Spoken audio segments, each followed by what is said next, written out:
Cristiano রোনাল্ডোকে চেনো? Hello, I'm Cristiano Ronaldo. Great dribbling ability, and the thing is he can do it at speed. নিশ্চয়ই চেনো। Cristiano Ronaldo হলো নিজের ফিল্ডের সেরা ও ইউনিক, এটা সবাই মানে। ঠিক, ক্রিস্টিয়ানো রোনাল্ডো যিনি একসময় শূন্য ছিলেন কিন্তু আজকে কয়েক কোটি কোটি মানুষের ইন্সপিরেশনে পরিণত হয়েছেন, এবং এটাকেই কিন্তু সাকসেস বলা চলে। ঠিক তো? কিন্তু ক্রিস্টিয়ানো রোনাল্ডো বা রোনাল্ডো এত সফল হলেন কি করে? ওনার সফলতার কারণটা কি? ক্রিস্টিয়ানো রোনাল্ডোর সফলতার সবথেকে বড় কারণ হলো যে রোনাল্ডো কখনো ঠিক করেছিল, ইমাজিন করেছিল নিজেকে যে উনি এতটা সফল হবেন বা সফল হতেই হবে। এবং এই যে হার্ডওয়ার্ক, লাক, স্ট্রাগেল, ডিসিপ্লিন, এগুলো প্রয়োজনীয়। সফল হওয়ার জন্য এগুলো প্রয়োজনীয়। তুমি এগুলোকে ছাড়া সফল হতে পারবে না। কিন্তু নিজেকে ভাবা যে আমি কতটা সফল হতে পারবো, আমি সফল হবই। Who's the best player in the world ever? Me. এই যে বার্নিং ডিজায়ারটা নিজের মধ্যে আনা যে আমি সেই পার্সোনালিটিটা হব 10 বছর পরে হলো, এই চিন্তা ভাবনাটা আমাদের মধ্যে একাধিক মানুষ করে উঠতে পারে না। এবং এই যে চিন্তা ভাবনা করাটা, the magic of thinking big, একটা বড় চিন্তা ভাবনা করা, এটার উপরে একটা বই আছে। তো এই বইটারও নাম হলো the magic of thinking big. লেখক হলেন ডেভিড স্কচ। এবং এই বইটার মধ্যে 13টা চ্যাপ্টার রয়েছে। এই মোটা বইটা পড়ে সফল হওয়ার জন্য যে 3টে বিষয় জানা উচিত সেটা আজকে তোমাদের সাথে শেয়ার করব। Believe you can succeed, you win. তুমি যদি বিশ্বাস করে নাও যে আমি সফল হব, তাহলে তুমি সফল হবে। আর যদি তুমি বিশ্বাস করে নিয়েছো যে আমি কোনোদিনও সফল হতে পারবো না, তাহলে তুমি কোনোদিনও সফল হতে পারবে না। আমরা যখন বিশ্বাস করে নিই যে আমি সফল হব, তখন আমরা খুঁজি যে কী করে, কীভাবে, হাউ। যখন আমরা ভেবে নিই যে আমরা পারবো না, তখন আমরা সেই যে স্টেটমেন্টটা রয়েছে ভেবে নেওয়াটা যে আমরা পারবো না, সেটাকে আমরা যখন আরও শক্ত করতে চাই, আমরা আরও অনেক কারণ দেখাই। তুমি আরও অনেক কারণ সৃষ্টি করো যে আমার কাছে টাকা নেই, আমার শিক্ষাগত যোগ্যতা নেই, আমি যে কমিউনিটি থেকে বিলং করি সেই কমিউনিটিতে কেউ এরকম করেনি, বা আমাকে থেকে লোক হাসবে, আমি হাসির পাত্র হব, আমার দ্বারা হবে না, আমার সেই কনফিডেন্সটা নেই। ঠিক তো? সফল হওয়ার জন্য দ্বিতীয় যে বিষয়টা এই বইটার মধ্যে বলা আছে সেটা হলো যে how to think big and avoid fear. কী করে বড় চিন্তাভাবনা করা যায় সেটার জন্য একটা সহজ উপায় রয়েছে, এবং সেটার কারণে তোমার কনফিডেন্স লেভেল যথেষ্ট পরিমাণে বেড়ে যাবে। এবং তোমার মনে যত ভয় রয়েছে, যে ভয়গুলোকে আগে বললাম, আমার শিক্ষাগত যোগ্যতা, লোকে হাসবে, হ্যান হ্যান হ্যান ইত্যাদি ইত্যাদি, সেগুলো প্রচুর দূরে চলে যাবে। এক্ষুনি চোখ বন্ধ করো, আমি যেটা বলছি সেটাকে ভাবো। তুমি যে ব্যক্তিটা হতে চাও সেই ব্যক্তিটা তুমি হয়ে গেছো। চাইলে তুমি অ্যাচিভ করবে বলে ভাবছো, কোনো জিনিসপত্র হতে পারে, কোনো ঘর হতে পারে, সেগুলো কিন্তু তুমি পেয়ে গেছো। যে ড্রিম কারেতে করে তুমি তোমার মাকে নিয়ে ঘুরতে যাবে বলে বলে ভাবছো, সেই ড্রিম কারটা তোমার ঘরের সামনে দাঁড়িয়ে আছে। তুমি ড্রাইভিং সিটেতে বসে আছো এবং তোমার পরিবারের লোকেরা রেডি হচ্ছে ও তুমি তাদের জন্য ওয়েট করছো। তুমি যে ড্রিম হাউসটা বানাবে বলে মনে করছো সেই ড্রিম হাউসটা হয়ে গেছে।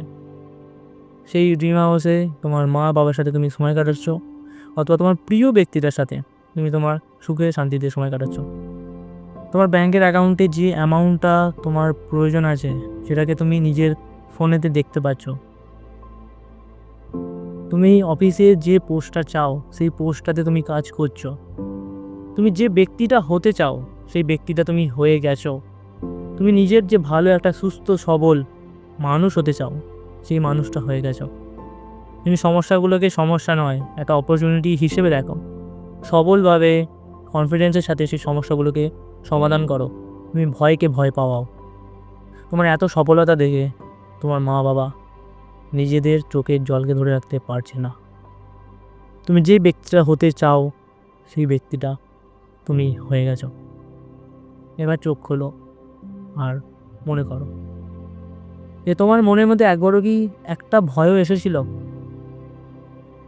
যে কি হবে, কেন হবে, কি লোকে ভাববে? একবারও ভেবেছিলে? ভাবনি।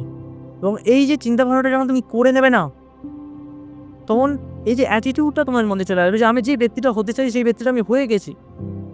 তুমি সারাদিন যখন ভাববে যে আমি যে ব্যক্তিটা হতে চাই আমি সেই ব্যক্তিটা হয়ে গেছি, সেই ব্যক্তিটা এখন থাকলে কি করে এখনের সমস্যাগুলোকে সমাধান করবে, বা কী করে শূন্য থেকে শুরু করে কয়েক কোটিতে বা একজন ব্যক্তি হবে, একজন পার্সোনালিটি হবে যাকে দেখে মানুষ ইন্সপিরেশন পাবে। যখন তুমি এইরকমভাবে চিন্তা ভাবনা করবে না, তোমার যে পার্সোনালিটিটা পুরো চেঞ্জ হয়ে যাবে। তোমার কাজের মধ্যে দিয়ে কনফিডেন্স রিফ্লেক্ট হবে, তোমার মধ্যে কোনো ভয় বলে কিছু থাকবে না। এটাই হলো হাউ টু থিঙ্ক বিগের সব থেকে সহজ ব্যাপার। খেয়ালে খেয়ালে নয়, যেটা বাস্তবায়িত সেটাকে ভাবো। যে জিনিসটা কখনো ইমাজিনেশনে ছিল কারোর, সেটা আজই বাস্তবায়িত। সেটার সবথেকে বড় উদাহরণ হলো তোমার হাতে যে থাকা ফোনটা।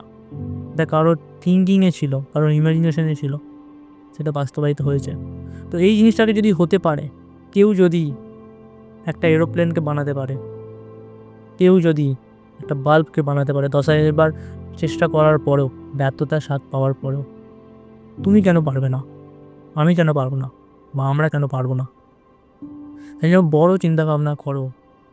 সফল হওয়ার জন্য তৃতীয় যে বিষয়, সেটা হলো transform your defeat into victory. দেখো, তুমি যখন ভেবে নেবে যে আমি সেই ব্যক্তিটা হয়ে গেছি, সেই পার্সোনালিটিটা হয়ে গেছি, বা যেই ব্যক্তিটা আমি হতে চাই সেই হয়ে গেছি, তার মানে যে এমন নয় যে তুমি ব্যর্থ হবে না।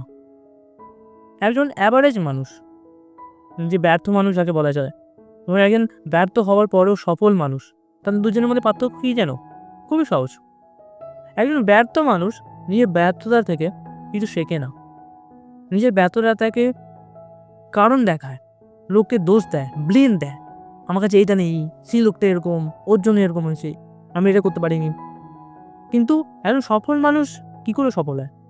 সে নিজের ব্যর্থতার মধ্যে অপরচুনিটি খোঁজে, যে এই ব্যর্থতাটা কেন হলো, যে আমার মধ্যে কী ভুলটা রয়ে গেছিলো, আমি এটাকে কী করে ঠিক করতে পারবো, আমি কী করে বেটার হতে পারবো।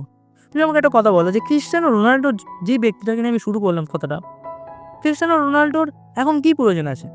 4 ঘন্টা জিমেতে পড়ে থাকার? তাকে তো সব কিছু আছে, কিন্তু বেটার হতে হবে। সে কি ব্যর্থতা দেখেনি নিজের জীবনে? প্রত্যেকটা ম্যাচ কি সে জিতেছে? কখনো কি আঘাত পায়নি? নাকি সে আঘাত পেয়েছে বলে বলে সে খেলা ছেড়ে দিয়েছে? এটা কি কখনো হয়েছে? সফল মানুষরা নিজের ব্যর্থতা থেকে শেখে, ব্যর্থ মানুষরা নিজের ব্যর্থতার মধ্যেই থেকে যায়।